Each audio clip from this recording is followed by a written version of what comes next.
Good morning, One Life. Today is Monday, December 29th, and this will be our last One Life conference call for 2014. I'm Scotty Elliott, and I've been proud to serve our fine organization as President and CEO for nearly 5 years now. Today, I'm pitching relief for David Hosh, who normally leads our calls. And may I begin by saying how much I appreciate his weekly dedication, his organization, and commitment to make these calls a substantive success. We are fortunate to have him at the helm of our marketing department, and he does a stellar job serving our company. Today, we are going to move away from our normal conference call structure and dive right into the featured part of the call.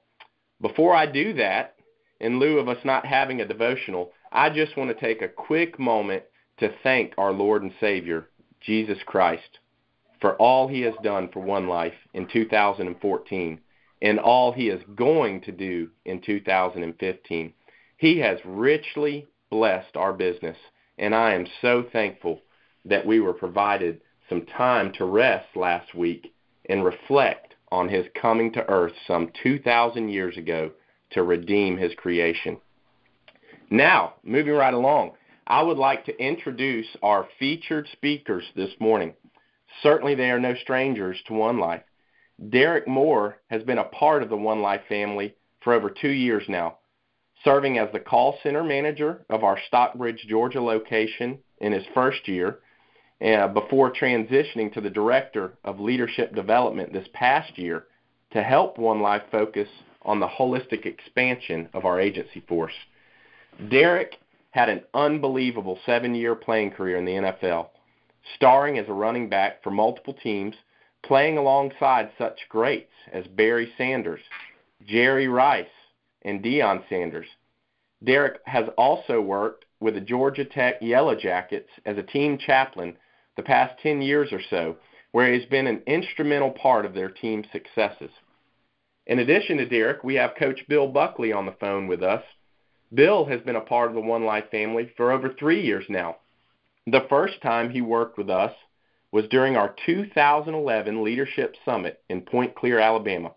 He challenged us with the Right to Lead curriculum and made such a favorable impression that we have essentially adopted him into the family and used him on several occasions to lead training sessions, conduct conference calls, post blog entries, and do motivational speeches. Bill was an extraordinary athlete, and his skill set earned him a full scholarship to Mississippi State, where he starred as a wide receiver, earning All-SEC and All-America honors. He set several school and conference records, and his success landed him a spot in the National Football League with the New York Jets. Bill serves Mississippi State University as team chaplain, and he is also an essential part of the team's success. And as I was prepping for this morning's call, I thought how special it was to have the likes of a Derrick Moore and a Bill Buckley together this morning for our conference call. And I pondered the commonalities that exist between the two, and I penned just a couple of things. Number one, they're godly men that love their Lord and Savior, Jesus Christ, unapologetically. They're family men. They've both been married to the same woman for over 20 years and fathered multiple children, and they're great fathers and great husbands. They're noted authors. Both have penned books, and I think that's quite special and interesting to note. They're fiery competitors. If you've watched any college football this year and seen the Bulldogs or the Yellow Jackets play, then you've undoubtedly seen them on the sidelines. And it's evident that they're fiery competitors. They're both humble. In spite of their successes, they remain humble, and it's such an endearing quality that comes to mind. And they both have a servant mentality. They're always willing and able to serve. Every time that I talk to either of these men, they ask me, how am I doing? What can I do to help you and your family? They bring that servant mentality to our organization. The genesis of this call happened just about a week or two ago when we thought that, we considered that it's bowl season. It's an exciting time of the year for those football lovers, and how interesting it is that the Mississippi State Bulldogs and the Georgia Tech Yellow Jackets would be pitted against one another here in Miami for the Orange Bowl, and that we have both of these men that are involved in these two teams. And we thought, man, what an amazing thing it would be if we could get them on the horn together and kind of just conduct a brief interview. And this truly is a Cinderella matchup if you think about it. I was just looking at the preseason polls, and it's interesting to note that neither one of these teams were included in the top 25 of any respective poll that I could find to start the year. And here we are in bowl season, and you've got the number 8 Mississippi State Bulldogs, who at one point in time were the number 1 team in the nation, bringing in a 10-2 record. And then you've got the number 10 Georgia Tech Yellow Jackets, bringing in a 10-3 record to the ball game. So we've got 20 wins between the two teams that weren't even a part of the top 25 to start the year. Just an amazing story. And I don't know that we've got Bill on the phone just yet. We do have Derrick. They had an unexpected media event this morning, so we're just going to roll with the punches. And Derrick, I want to start with you. Are you on this morning with us? I certainly am, Scotty. I hope I'm coming through well. Good. Well, you are. I hear you loud and clear. Well, just tell us, when did you arrive in Miami, Derrick? Oh, wow. I tell you, it's just a phenomenal experience. We got here the 26th, the day after Christmas, and had our Christmas time at home with the family. And then, of course, we boarded an airline here at Delta and flew into Miami, and we've been here since that time, and it's been quite an experience thus far. I bet. And how's the weather down there? I tell you this, Scotty, as I were with you, we would be on the golf course probably if we weren't working. That's for sure. It's beautiful. It's sunny, 80 degrees down here. It's been that way, clear blue skies, and just an incredible atmosphere. It really is fantastic. Yes, sir. Well, tell me a little bit about Derrick. Tell me a little bit about your role with the Georgia Tech Yellow Jackets. How long have you been with the team, and then enlighten us a little bit to what you do on a day-to-day with Georgia Tech.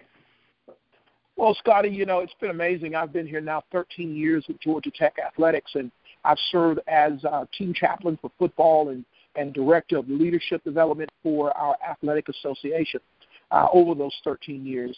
And certainly that entails really a lot of encouragement, counseling, instructions to our student athletes, but also providing services to our athletic department as well as to the very top of our leadership of the Institute, that is into our president's office, where the Institute has called on me for many experiences, be they on campus or away from campus, to serve and really be an ambassador, if you will, for Georgia Tech over those 13 years. So I provide obvious, spiritual emphasis programs to help engage our student athletes who desire to really grow in their own personal faith and pilgrimage with the Lord. But beyond that, I've been able to serve in our leadership department, providing leadership training, developing their skill set within the context of our freshman and sophomore classes. And that has been a really rich experience for me, providing those tools and resources that further engage the campus and really help further direct our student athletes to real leadership endeavors. Yes, sir. Wow, that's fantastic. And certainly One Life has been a beneficiary of all that experience that you've had with Georgia Tech.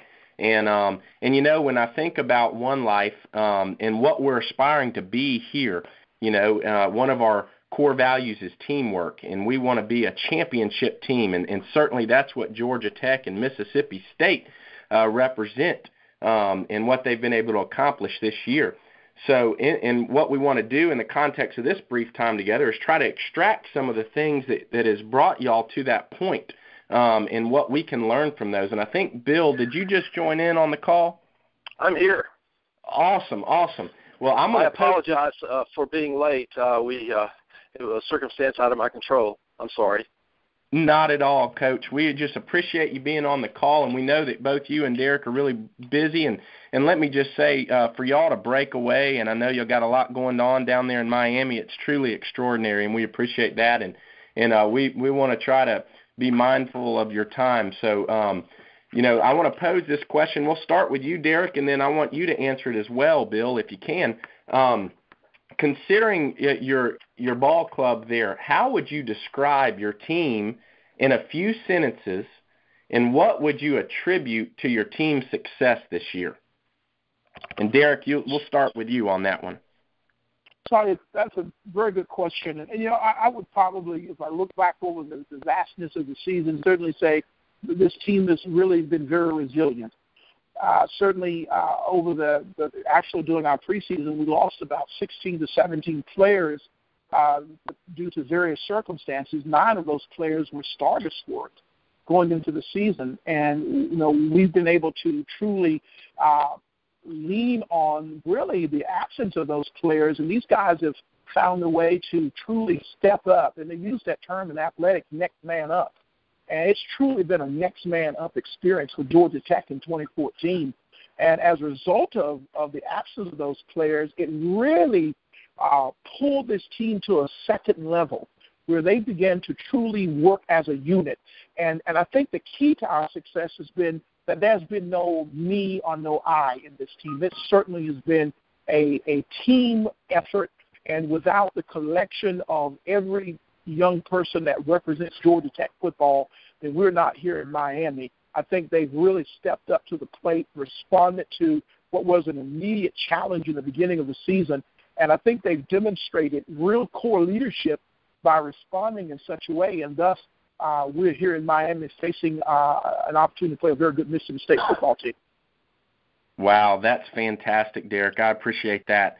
And, Bill, I'll pose that same question to you as it pertains to the Mississippi State Bulldogs. How would you define or describe your team in a few sentences, and what has been one of the main components to the success of the Bulldogs this year?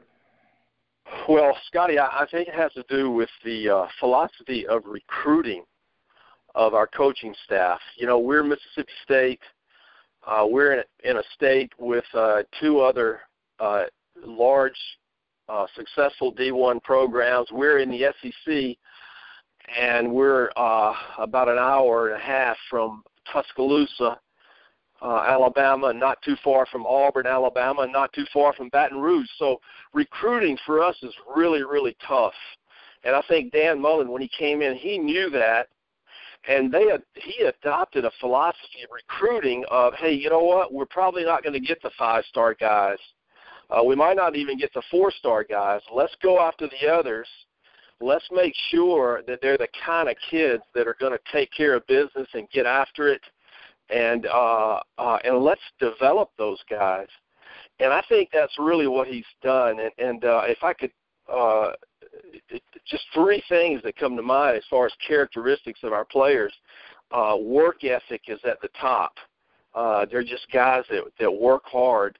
And, because they're not, the 4 and the 5-star guys, they don't come to us with a sense of entitlement. And that's just huge on a program where you don't have a lot of selfishness floating around, And plus, hey, most of them are Mississippi kids, and they have some kind of innate love for football. I mean, I don't know if it comes from the grits or from the gumbo or what, but they just love football. Wow, that's just amazing. One Life, when you consider the commonalities between the game of football and what we do in the insurance sales arena, it's just striking. And I just highlighted a few things. Derrick talked in terms of resiliency and how that's defined the Georgia Tech Yellow Jackets this year. And certainly that is appropriate to what we do in order to be resilient and what impact that can have on you in the sales capacity. Bill talked in terms of recruiting and identifying the right fit for the program and how essential that is to our success at One Life. It's just amazing the glaring commonalities between what we do and what you guys are doing on the gridiron. The next question I have, and I'll go to you first on this one, Bill, I'm always interested in the head coaches, and certainly they are so influential to what takes place on the success of the football programs. And so you guys are around a couple of the best in the industry. So I want to ask, as y'all are close to each of those coaches, tell me a little bit about their views on leadership. And how is that shaped and molded, your respective views on leadership? And we'll start with you, Coach Buckley, in terms of Dan Mullen. What have you observed from him in terms of leadership, and how has that shaped your thinking? Oh, Dan Mullen is an excellent leader. I would say the three things that strike me about him as a leader: nobody works harder than he does. He has a relentless work ethic. He is decisive. He is ready to make a decision, and he'll make it quickly, and he can make it in the heat of the moment. He's not always right, but he's ready to make the decision. And I think that's kind of the third thing is that risk element. He's not afraid to risk making a wrong decision. Indecisiveness is not something that is a part of his thinking, and he's made some wrong decisions and admitted it, but he's ready to do that, I think. And then I think he's a guy with a lot of vision. He casts a lot of vision, and then he puts in place the resources for our players to succeed in that vision. And then the reward of that, of accomplishing that vision, here we are at the Orange Bowl. This is our reward. And we're working hard, but this is a reward, and reward is really big in our program. Wow, I think all of those things together are, make him a really great leader. That is rich, Coach Buckley. You managers and aspiring managers and leaders on the call, I hope you're taking feverish notes there, because that was just some wonderful substantive stuff there. Derrick, tell me a little bit about Coach Johnson and what you've observed from him over the years. Scotty, there are several things, but I think the one thing that highlights Coach Johnson's leadership set is really his incredible belief in his system. He is, in arriving at Georgia Tech, there was always this idea that, this is a high school offense you're running and you can't succeed with this offense in the ACC. Well, Coach Johnson has done more than exceed. He's been the most outstanding coach for 3 years in the ACC conference. He's coaching in his third, he's coached 3 ACC championship games, one of which he won. This is our second trip in his tenure to the Orange Bowl.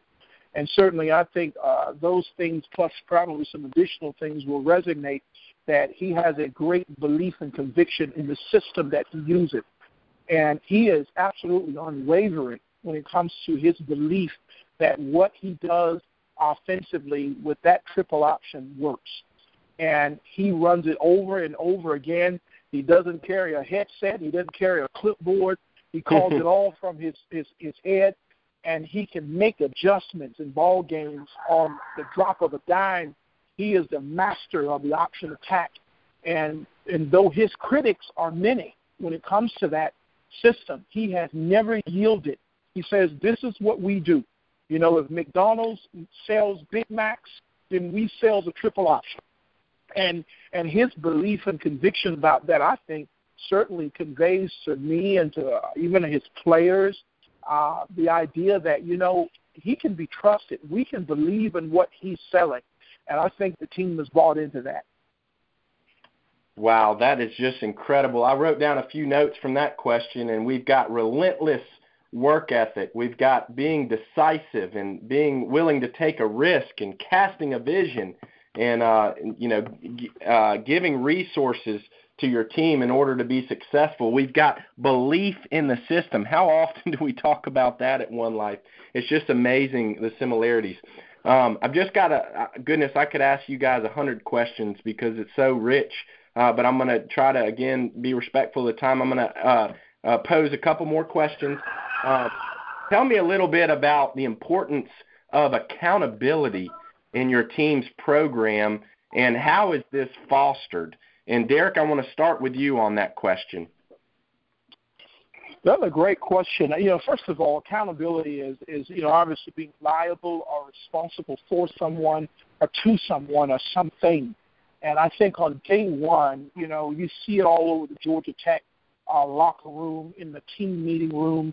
The very first word happens to be the first letter of the alphabet, accountability.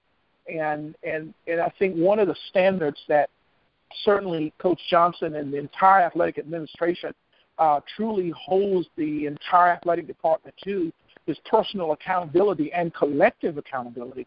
Because if you're working within the context of a team, you can't just be personal accountability. It has to be collective accountability. Because, again, we're all attached in an organization where there's more than just a singular individual. And I'm accountable for the guy to my left as well as I am to the guy to my right, and that is mutually the idea. And so when you look at how we foster that throughout the entire athletic association, it starts first with the head football coach on being accountable to his players, to set standards and expectations that he is consistent with. And as a result of that, he's not wavering in those things. And so there's a level of accountability that comes with being the head football coach, because those eyes are watching every move he makes, how he makes his decisions, the consistency of those decisions or inconsistency of those. And I think it's permeated itself throughout the football program where, all of our guys understand that on the line of scrimmage, I think offensive lineman is a great place to start, but it permeates itself throughout the entire every position on the team, that you can't win football games without accountability. You can't, because I'm too dependent on the guy next to me to be successful. If we're going to win anything, no one can do it by themselves, and we're all accountable as we go forward. Oh, thank you for that. Bill, I'll ask you the same question. How important is accountability to the Mississippi State football program, and what is done to foster that? Well, Derrick Moore just put on the clinic for accountability. That was beautiful. I mean, that was ditto to everything that he said. That is the way we think at Mississippi State about accountability as well. And I just would add one thing to that, to what he said, and that is, accountability has to do, really, it has to do with more of who you are when you're not with us as who you are when you are with us. Mm. And I think a lot of teams in business don't get that. I think a lot of churches don't get that. Whoever you are, on Saturday night with your buds or wherever you are, whatever you're doing, that's who you are when you're with us. And you bring that back to us. So there's a sense of accountability, not in a legalistic sort of way, but in the reality of, hey, you know what?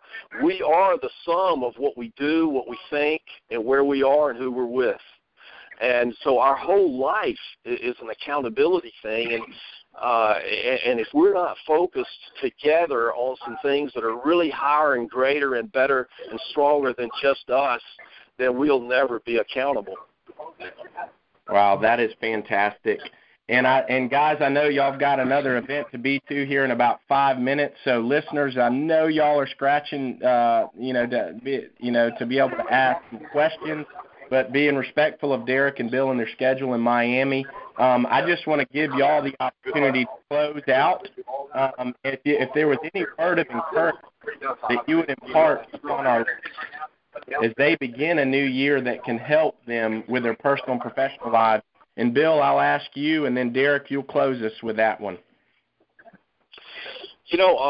I think, just speaking from my own life, here's my definition of maturity.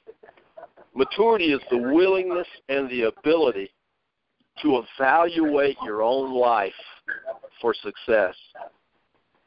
And I think that a lot of us can be good at what we do, We can, maybe be a top salesperson or whatever, or a great athlete. But, a great athlete's not necessarily a mature person. And so I think, to me, development in life has a lot to do with true maturity and that willingness and ability to look at my life and say, hey, this is where I was last year, this is where I am today, and this is where I need to be in an honest, clear way.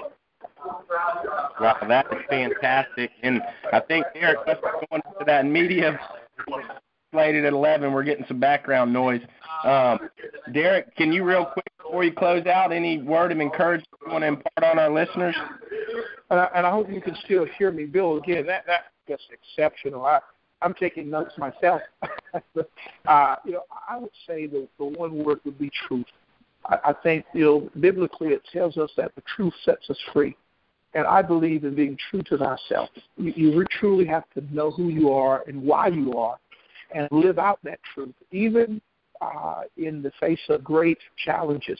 And I think going into the new year is to be true about who you are as a sales individual, be true about who you are as a family individual, to be true about the decisions you make, to be true about what you are when you're in public and in private. But that is the thing that makes us free. And if anything in this life it is great having and worth having, it's freedom. And I truly believe you're free when you can be true to who you are, because that exposes and causes and allows others to further help you become even greater at who you are and why you are. Wow. Could I add one thing to that? That's so true. Could I just say one quick thing? I so appreciate that. I don't have the ability to be honest with myself. That's why I need God and His loving insight. That's why I pursue God. It's because I tried to do it by myself and I couldn't do it. Man, that is so good, guys. I can't, from the bottom of my heart, thank you enough for your commitment to our organization. We love you both dearly, and we're so thankful and appreciative of what you both bring to One Life and how special this brief time was together. Y'all are in Miami and preparing for the big game. I just wish you both the very best, and thank you immensely. And I hope that I've got so many other questions we didn't get to. Maybe I can get y'all to agree to do another call here soon. But in closing, I just want to encourage everybody to tune in Wednesday night, 7 o'clock p.m. It's going to be a battle. That's on ESPN. We've got the Mississippi State Bulldogs lining up against those Georgia Tech Yellow Jackets there in Miami for the historic Orange Bowl. And, guys, thank you, and God bless. Thanks, Scotty. Hail State. There you go. Go Jackets. Bye-bye. Bye-bye.